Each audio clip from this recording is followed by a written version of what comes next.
മെറ്റന ministries YouTube ചാനലിലേക്ക് ഏവർക്കും സ്വാഗതം. നമ്മൾ കഴിഞ്ഞ 2 എപ്പിസോഡായിട്ട് ലീവിങ് എന്നുള്ള കാര്യമാണ് പറഞ്ഞത്. എന്ന് പറഞ്ഞാൽ വിട്ട് പിരിയുക എന്നുള്ള ചിന്തയാണ് പറഞ്ഞത്. ഇനി അതിനോട് ചേർന്ന് പറ്റിച്ചേരുക എന്ന് പറഞ്ഞൊരു leaving and cleave to his wife. പറ്റിച്ചേരുക. എന്തിനാ ഈ പറ്റിച്ചേരുന്നത്? അങ്ങനെ എഴുതിയേക്കുന്നത് പറ്റിച്ചേരുക. എന്നിട്ട് അവരൊരു ദേഹമായി തീരും. അതിന് വേണ്ടിയാണ് പറ്റിച്ചേരുന്നത്. അത് ഒരുമിച്ച് ജീവിക്കാനായിട്ടും മാരേജിൻ്റെ പർപ്പസ് തന്നെയാണല്ലോ. ഏകനായിരിക്കുന്നത് നന്നല്ല എന്ന് പറഞ്ഞിട്ടല്ലേ ദൈവം തക്ക തുണയെ കൊടുത്തത്. ഏകാന്ത മാറ്റാനും ഒക്കെയാണ്. അതുകൊണ്ട് കല്യാണം കഴിക്കുന്നത് സിംഗിളായിട്ടിരിക്കാനല്ല. പ്രത്യേകം ശ്രദ്ധിക്കുക. Living single, getting married and living single, it's not the principle from the ബൈബിളിലുള്ള പ്രിൻസിപ്പിൾ അല്ലത്. ഇപ്പം ഒത്തിരി കല്യാണങ്ങൾ ഉണ്ട്. പ്രത്യേകിച്ച് ഈ വിദേശത്തൊക്കെ പാർക്കുന്ന ആൾക്കാർ നാട്ടിൽ നിന്ന് കല്യാണം കഴിച്ച് വിട്ട് അവരങ്ങ് പോവും, ഭാര്യയെ കൊണ്ടുപോകാൻ പറ്റാത്ത രീതിയിൽ. പണ്ട് ഈ മിലിറ്ററിയിലൊക്കെ ഞാൻ എൻ്റെ ചെറുപ്പത്തിൽ കണ്ടിട്ടുണ്ട്. മിലിറ്ററിയിലൊക്കെ വർക്ക് ചെയ്യുന്നവർക്ക് ഈ യുദ്ധത്തിൻ്റെ ഏരിയയിലൊക്കെ വർക്ക് ചെയ്യുമ്പോൾ അവിടെ ഭാര്യമാരെ കൊണ്ടുപോകാൻ പറ്റാതെ ഭാര്യ എവിടെയും ഭർത്താവ് ആ യുദ്ധസ്ഥലത്തും ഒക്കെ ആയിട്ടിരിക്കുന്ന, അതിന് അവിടെ ഒരു പറ്റിച്ചേരലില്ല. ശരിക്കും ക്ലീവിങ് നടക്കുന്നില്ല. പിന്നെയും ഈ ഭാര്യ എന്ന് പറയുന്ന സ്ത്രീ പിതാവിൻ്റെയോ മാതാവിൻ്റെയോ ഒക്കെ കൂട്ടത്തിലാണ് താമസിക്കുന്നത്. അവിടെ ലീവിങ്ങും വരുന്നില്ല, ക്ലീവിങ്ങും വരുന്നില്ല. അന്നേരം തീർച്ചയായും നമ്മൾ ഓർക്കേണ്ടത്, ഇത് ഈ സ്ക്രൂ ഇട്ട് മുറുക്കിയതുപോലുള്ളൊരു അനുഭവമല്ല. സ്ക്രൂ ഇട്ട് മുറുക്കിയാൽ അത് അഴിക്കാം.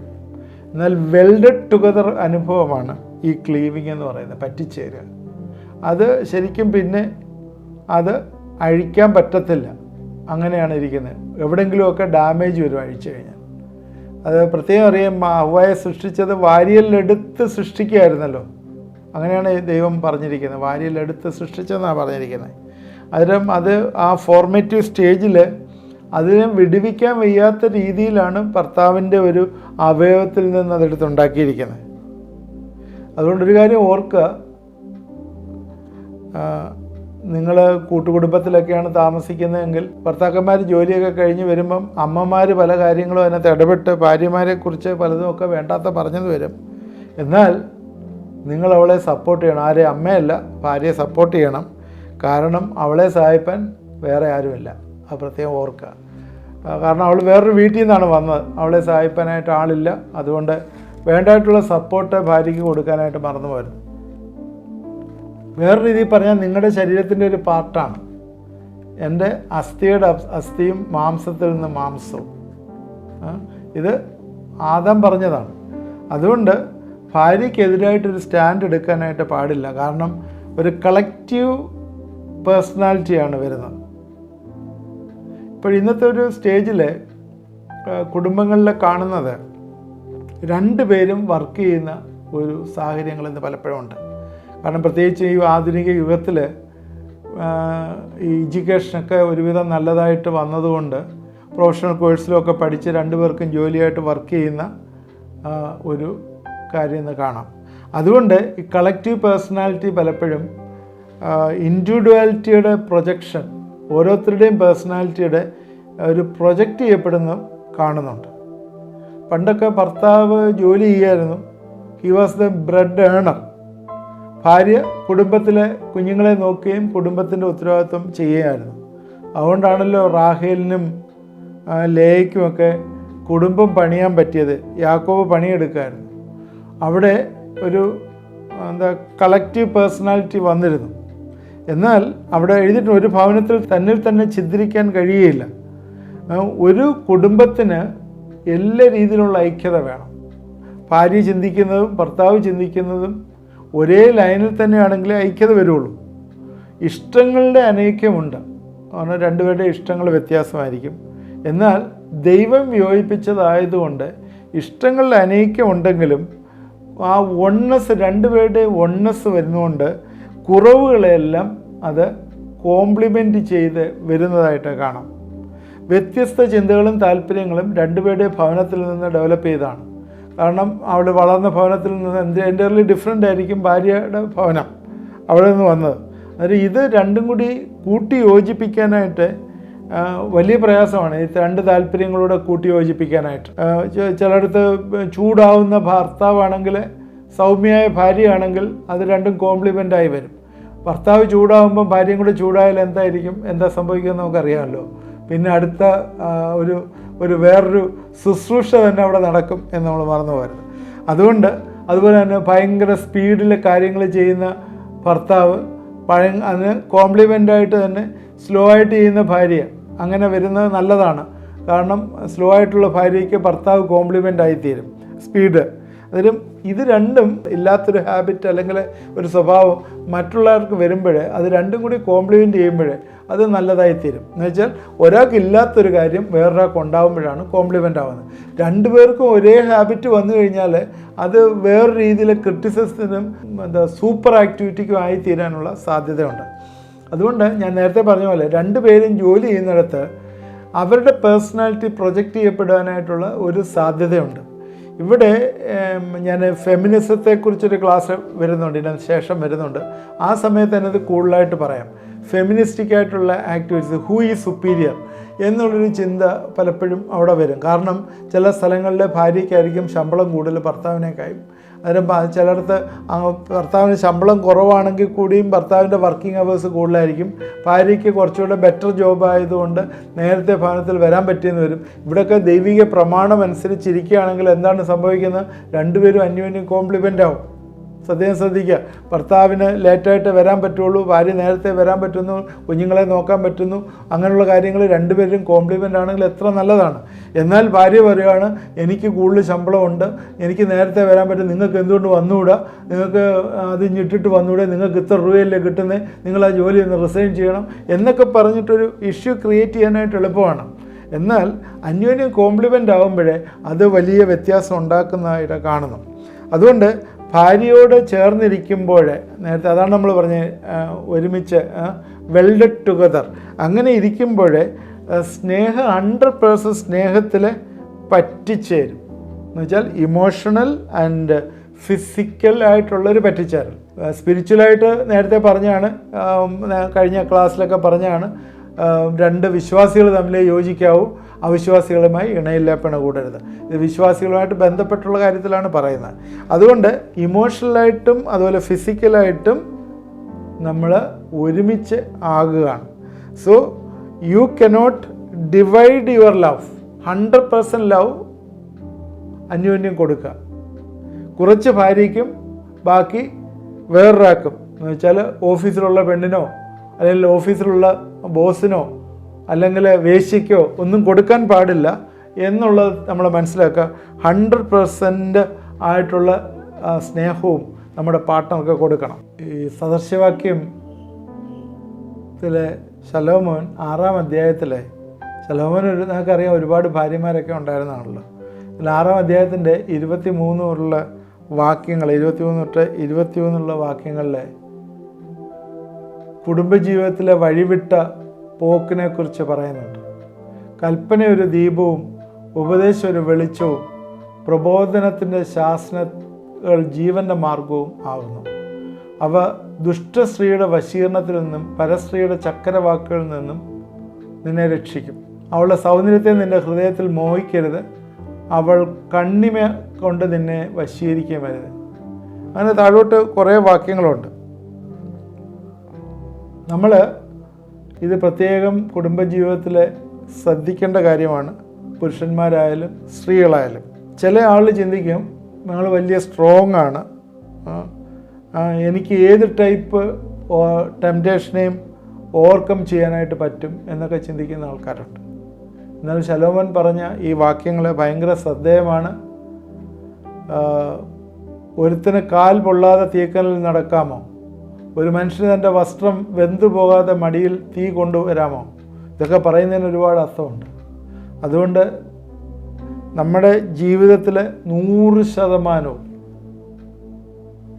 സ്നേഹം പാർട്ട്ണർക്ക് കൊടുക്കണം, ഭാര്യ ഭർത്താവിനും ഭർത്താവ് ഭാര്യയ്ക്കും കൊടുക്കണം. നമ്മൾ വിചാരിക്കും ഇതൊക്കെ കാണുമ്പോൾ ഇതിൽ നിന്നൊക്കെ നമ്മൾ രക്ഷപ്പെടാമെന്ന് പറഞ്ഞ് പോയാൽ, തല വെച്ച് കൊടുത്താൽ പിന്നെ അതിൽ നിന്ന് ഊടാൻ പറ്റത്തില്ല. ഇതിൽ പറഞ്ഞിരിക്കുന്നത് ഇങ്ങനെയാണ്: വേശ്യാസ്ത്രീ നിമിത്തം പെറുക്കി തിന്നേണ്ടി വരും, വ്യഭിചാരിണി വിലയേറിയ ജീവനെ വേട്ടയാടുന്നു. അങ്ങനെയാണ് പറയുന്നത്. അതുകൊണ്ട് നമുക്ക് ഇതിൽ നിന്നൊക്കെ രക്ഷപ്പെടാം എന്ന് വിചാരിച്ചാൽ അത് വെറുതെ മിഥ്യയാണ്. അതുകൊണ്ട് ഇതെല്ലാം ഒഴിഞ്ഞു പോവുക. 100% നിങ്ങളുടെ സ്നേഹം നിങ്ങളുടെ പാർട്ട്ണർക്ക് കൊടുക്കുക. ഇതേ കാര്യം തന്നെ സദൃശവാക്യം 7-ാം അധ്യായത്തിൻ്റെ 10 തൊട്ട് 23 വരെയുള്ള വാക്യങ്ങളിൽ ഇത് എഴുതിയിട്ടുണ്ട്. അവിടെയെല്ലാം തന്നെ എഴുതിയിരിക്കുന്നത് പുരുഷൻ ബ്രെഡ് ഏണറാണ്. അന്നേരം പുരുഷൻ ഇങ്ങനെ ഭവനത്തിൽ നിന്ന് 2, 3 ചിലപ്പോൾ ഒരാഴ്ചയും 1 മാസമൊക്കെ ഇതിനു വേണ്ടി പോകും. ഏതിനാണ്? സമ്പാദ്യം ഉണ്ടാക്കാൻ അല്ലെങ്കിൽ സമ്പത്ത് ഉണ്ടാക്കാനായിട്ട് പോകും. ആ സമയത്ത് സ്ത്രീകളുടെ പെരുമാറ്റം ഏത് രീതിയിലായിരിക്കണം എന്ന് പറയുന്നുണ്ട്. എബ്രായർ 13:4 കഴിഞ്ഞ ദിവസങ്ങളിലൊക്കെ നമ്മൾ പറഞ്ഞാണ് കിടക്ക നിർമ്മലമായിരിക്കണം എന്ന് പറയുന്നു. അപ്പോൾ ഇതിൽ നിന്നെല്ലാം നമ്മൾ ചിന്തിക്കേണ്ട ഒരു കാര്യം ഇതാണ്: നമ്മുടെ സ്നേഹം പാർട്ട്ണർക്ക് വേണ്ടിയുള്ളതാണ്. കാരണം നമ്മളെ വെൽഡ് ചെയ്ത് ഒരുമിച്ചാക്കിയിരിക്കുകയാണ്. ഭാര്യയും ഭർത്താവിനെയും തമ്മിൽ വെൽഡ് ചെയ്ത് ഒരുമിച്ചാക്കിയിരിക്കുകയാണ്. ഇനിയും ഒരു വിവാഹമോചനവും അല്ലെങ്കിൽ ഉപേക്ഷണ പത്രവും ഒന്നുമില്ല. അതൊക്കെ ഇനിയും ഒന്നുമില്ല, അങ്ങനൊരു സംഭവമില്ല. അതുകൊണ്ട് മരണം വേർപിരിക്കുന്നവരെ ഒരുമിച്ച് ജീവിക്കാനായിട്ട് വിളിച്ചിരിക്കുകയാണ്. അതുകൊണ്ട് ക്ലീവിങ് എന്ന് പറയുന്നത് ഏറ്റവും പ്രധാനപ്പെട്ടതാണ്. അതിനോട് ചേർന്നുള്ളതാണ് ബിക്കമിങ് ഓൺ ഫ്ലഷ്. ഒരുമിച്ച് ആയിത്തീരുക, ഓൺ ഫ്ലഷ് ആയിത്തീരുക, ഓൺ ഫ്ലഷ് ആകുക. ആ സീക്വൻസിൽ മാറ്റമില്ല. ഒന്നാമത് ലീവ് ചെയ്യുക, രണ്ടാമത് ക്ലീവ് ചെയ്യുക, ഒരുമിക്കുക, മൂന്നാമത് വൺ ഫ്ലഷ് ആകുക. ഈ വൺ ഫ്ലഷ് ആകുക എന്ന് പറഞ്ഞാൽ ഒരു ഫിസിക്കൽ യൂണിയനെ കുറിച്ചാണ് പറയുന്നത്. ഇന്ന് ഫിസിക്കൽ യൂണിയനൊക്കെ ഏത് രീതിയിലാണെന്നറിയാം. നമ്മുടെ ജനറേഷൻ ബീറ്റ ജനറേഷനിലാണ് ഇപ്പം വരുന്നിരിക്കുന്നത്. ഇപ്പം ബീറ്റ ജനറേഷനാണെന്ന് പറഞ്ഞു. ഈ എക്സ് ജനറേഷൻ, വൈ ജനറേഷനൊക്കെ എടുത്തു കഴിയുമ്പോൾ അത് ഇസഡ് ജനറേഷന് മുമ്പുള്ളത്, ആ ജനറേഷനിലൊക്കെ ഉള്ളവരാണ് ഇന്ന് ഇപ്പം ഈ 18, 20, 25 വയസ്സൊക്കെ ഉള്ളത്. ഞാൻ പറയുന്നത് ശരിയാണോ എന്ന് എനിക്ക് ചെറിയൊരു സംശയമുണ്ട്. ആ ജനറേഷൻ, ഞാനത് എക്സ്, വൈ, ഇസഡ് ജനറേഷനെ കുറിച്ചൊക്കെ പറയുമ്പോൾ. എന്നാൽ ആ ജനറേഷൻ്റെ പുതിയ ചിന്തയെന്ന് പറഞ്ഞാൽ ഇപ്പോഴങ്ങനെ ഫിസിക്കൽ യൂണിയനൊക്കെ നടത്തി, ടെസ്റ്റൊക്കെ നടത്തിയിട്ട് വന്നാൽ മതി, കല്യാണം നടത്തിയാൽ മതി എന്ന്. അത് പ്രത്യേകം ശ്രദ്ധിക്കുക. ടെസ്റ്റ് നടത്തുക എന്ന് പറയുന്നത് നിങ്ങൾ മനസ്സിലായി കാണും. കല്യാണം കഴിയുന്നതിന് മുമ്പ് പോയി ഒരാളുമായിട്ടൊക്കെ ഒന്ന് സന്ധിച്ച് ഒരു സെക്സൊക്കെ കഴിഞ്ഞ് കുറച്ച് നാളൊക്കെ ഒരുമിച്ച് താമസിച്ച് ഓക്കെ ആണെങ്കിൽ മാത്രം കല്യാണം നടത്തിയാൽ മതിയെന്ന്. അതാണ് ഫിസിക്കൽ യൂണിയൻ നടത്തി ടെസ്റ്റ് നടത്തിയിട്ട് കല്യാണം നടത്തിയാൽ മതിയെന്ന്. ഒരു ടീഷർട്ടിനകത്ത് ഇങ്ങനെ ഒരു ലേഡി ആ ടീഷർട്ടിൽ ഡൽഹിയിൽ ഇങ്ങനെ അത് കണ്ടു എന്ന് ഞാൻ കേട്ടിട്ടുണ്ട്. Virginity is not a dignity, it is only the absence of opportunity. Virginity is not a dignity, it is only an absence of opportunity. സാഹചര്യങ്ങളുടെ അപര്യാപ്തതയാണ് വിർജിനിറ്റി എന്ന് പറയുന്നത്. വിർജിനിറ്റി എന്ന് പറയുന്നതിൻ്റെ ആവശ്യമൊന്നുമില്ല എന്ന് പറഞ്ഞാൽ they can live like anything, ആനിമൽസിനെ പോലെ ജീവിക്കാം, തോന്നിയതുപോലെ ജീവിക്കാം എന്നുള്ള ഒരു കാഴ്ചപ്പാടിൽ ഒരു ടീഷർട്ടൊക്കെ പ്രത്യക്ഷപ്പെടുമ്പോഴേ ഇന്നത്തെ ചിന്താഗതി, യൂത്ത്സിൻ്റെ ചിന്താഗതി ഏത് രീതിയിൽ മാറിയിട്ടുണ്ടെന്ന് നമ്മൾ ചിന്തിക്കാം. ശരിക്കും കല്യാണത്തിൽ അല്ലെങ്കിൽ ബിക്കമിങ് ഓൺ ഫ്ലഷ് ആകുന്ന, ഒരുമിച്ചാകുക എന്ന് പറയുന്നത് it's a divine celebration of leaving and cleaving. അതാണ് ലീവിങ്ങും ക്ലീവിങ്ങും തമ്മിൽ കഴിഞ്ഞിട്ട് എന്ന് വെച്ചാൽ അപ്പനെയും അമ്മയും ഉപേക്ഷിച്ചു, ഒരുമിച്ച് ചേർന്ന് കഴിഞ്ഞാൽ അവരുടെ സ്നേഹം പങ്കുവയ്ക്കപ്പെടുകയാണ്. അത് അനുഗ്രഹമാണ്. ശരിക്കും ദൈവം പറഞ്ഞാണ്, ദൈവം അനുഗ്രഹിച്ചപ്പോൾ സന്താനപുഷ്ടിയുള്ളവരായി ലോകത്തിൽ നിറയുവാനായി പറഞ്ഞാണ്. അത് പാപം അല്ലത്. സെക്സ് എന്ന് പറയുന്ന പാപമായിട്ട് നമ്മൾ ചിത്രീകരിക്കരുത്. It is not sin. പാപം അന്ന് വന്നിരുന്നില്ല. ആദ്യം അവരെ അനുഗ്രഹിച്ച സമയത്ത് പാപമൊന്നും വന്നിരുന്നില്ല. പിന്നാണ് പിശാച് വന്ന് ഇവരെ തെറ്റിച്ചുകൊണ്ട് പോയത്. ദൈവികമായി തന്നിരിക്കുന്ന ഒരു ഡിസയറാണ് സെക്സ്. അതുകൊണ്ട് അത് ഫുൾഫിൽ ചെയ്യാനുള്ള മാർഗവും ദൈവികമാണ്.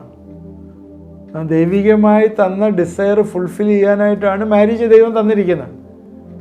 നേരത്തെ സൂചിപ്പിച്ചാണ്, before marriage sex, after marriage sex, ഒന്ന് ഫോർണിക്കേഷൻ, ഒന്ന് അഡൾട്ടറി, ഒന്ന് വ്യഭിചാരം എന്ന് പറയുന്നു, ഒന്ന് പരസംഗം. എന്തായാലും വാട്ടോർമേ എന്തോ പേരിട്ടാലും കല്യാണത്തിന് മുമ്പും കല്യാണത്തിന് ശേഷം ഉള്ളതെല്ലാം ദൈവം അനുവദിച്ചിട്ടില്ല. അതുകൊണ്ട് വിത്തിൻ ദ മാരേജിനകത്താണ് ദൈവികമായി തന്നൊരു ഡിസയർ ആയിരുന്നു സെക്സ്. അത് ഫുൾഫിൽ ചെയ്യാനുള്ള മാർഗമാണ് ദൈവം തന്നിരിക്കുന്നത്. ദൈവം തന്നിരിക്കുന്ന ആഗ്രഹങ്ങൾ ഫുൾഫിൽ ചെയ്യുന്നത് ദൈവം തന്നിരിക്കുന്ന മാർഗം വഴിയാണ്. ബാക്കിയുള്ള മാർഗം എല്ലാം പിശാച് തന്നാണ്. ദാഹിക്കുമ്പോഴേ നമ്മൾ സാറിന് വെള്ളം കുടിക്കും, അത് ദൈവം തന്നിട്ടുള്ളതാണ്. എന്നാൽ ഞാൻ പറയുകയാണ്, അല്ല വെള്ളമല്ല ദൈവം തന്നിരിക്കുന്നത്, എനിക്ക് കള്ളടിക്കാം, കള്ള് കുടിച്ചു കഴിഞ്ഞാൽ എൻ്റെ ദാഹം തീർക്കാം എന്ന് പറഞ്ഞാൽ അത് ദൈവികമല്ല, അത് പിശാച് തന്നാണ്. അതിന് ഫിസിക്കൽ ഡിസയേഴ്സ് സാറ്റിസ്ഫൈ ചെയ്യേണ്ട രീതിയും ദൈവിക രീതിയിലായിരിക്കണം. അതുകൊണ്ടാണ് വിവാഹത്തിൻ്റെ പാതയും കുടുംബജീവിതവും സെക്സ് ഡിസയർ ഫുൾഫിൽ ചെയ്യുന്നത്. Celebration of love between the partners. ഇത്രയുമുള്ള ആഴമുള്ള ഒരു പോസിബിലിറ്റീസ് ഇല്ല. സൗഹൃദം വർദ്ധിക്കുകയും അന്യോന്യം അറിയുകയും ചെയ്യുന്ന ഒരു പെർഫെക്റ്റ് യൂണിറ്റി. മനസ്സും ശരീരവും ആത്മാവും യുണൈറ്റഡ് ആവുന്ന ഒരു ചിന്ത. ഇതിനകത്ത് നമ്മൾ പ്രത്യേകം ശ്രദ്ധിക്കണം, സെക്സുമായിട്ട് ലിങ്ക് ചെയ്തിട്ട് ഒരുപാട് ക്വസ്റ്റ്യൻസ് ഇന്ന് വരുന്നുണ്ട്. നമ്മളത് അടുത്ത എപ്പിസോഡിൽ അതിനെക്കുറിച്ച് ചിന്തിക്കാം. സമയം ഇവിടെ അവസാനിച്ചല്ലോ. ഇന്ന് നമ്മൾ പറഞ്ഞത് 2 കാര്യങ്ങളാണ് പറഞ്ഞത്.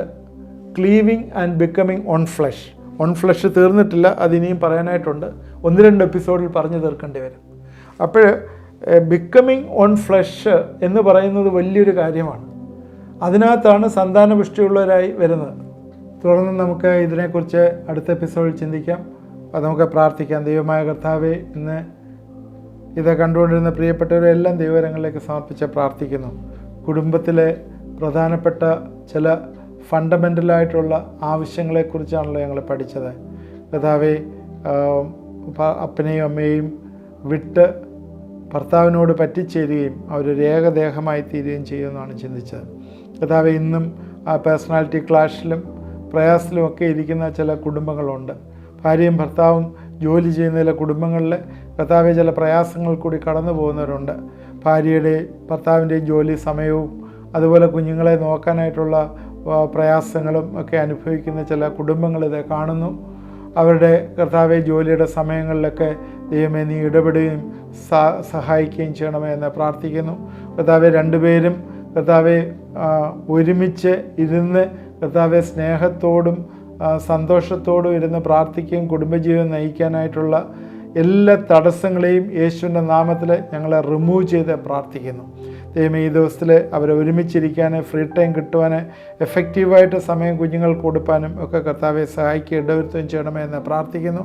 ഇത് കണ്ടുകൊണ്ടിരിക്കുന്ന പ്രിയപ്പെട്ടവർ ആരെങ്കിലും അങ്ങനെ ഒരു സിറ്റുവേഷനിൽ കടന്നു പോകുന്നെങ്കിൽ, നിങ്ങളുടേതായിട്ട് അത് ഏറ്റെടുത്ത് പ്രാർത്ഥിക്കുന്നുണ്ടെങ്കിൽ, ദൂരെയുള്ള ട്രാൻസ്ഫർ അങ്ങനെയുള്ള കാര്യങ്ങളിലൊക്കെ ദൈവം ഇന്ന് ഈ രാത്രികാലം നിങ്ങൾക്കൊരു വിടുതൽ തരികയും സഹായിക്കുകയും ചെയ്യും. നിങ്ങളുടെ കുടുംബത്തെ ദൈവം ബലപ്പെടുത്തും. ദൈവത്തിൻ്റെ സന്നിധിയിലെ താഴ്മയോടുകൂടി ഇന്ന് നിങ്ങളൊന്ന് അപേക്ഷിക്കുമോ? കർത്താവേ, എന്നോട് ചേർന്ന് പ്രാർത്ഥിക്കുന്നവരുടെ പ്രാർത്ഥന കേൾക്കുകയും അനുഗ്രഹിക്കുകയും ചെയ്യണമെന്ന് പ്രാർത്ഥിക്കുന്നു. പ്രാർത്ഥന കേട്ടവർക്ക് സ്തോത്രം. യേശുക്രിസ്തുവിൻ്റെ നാമത്തിൽ പ്രാർത്ഥിക്കുന്നു, കേൾക്കുമാറാകണമേ. ആമേൻ. ഇത് കണ്ടുകൊണ്ടിരുന്ന എല്ലാവരെയും ദൈവം അനുഗ്രഹിക്കട്ടെ. ഇത് വാച്ച് ചെയ്യണം. ഇത് നിങ്ങൾക്ക് പ്രയോജനമായി എന്ന് വിശ്വസിക്കുന്നു. നിങ്ങളുടെ കമൻറ്റുകൾ കമൻറ്റ് ബോക്സിലിടുക. ദൈവം നമ്മളെ എല്ലാവരെയും അനുഗ്രഹിക്കട്ടെ.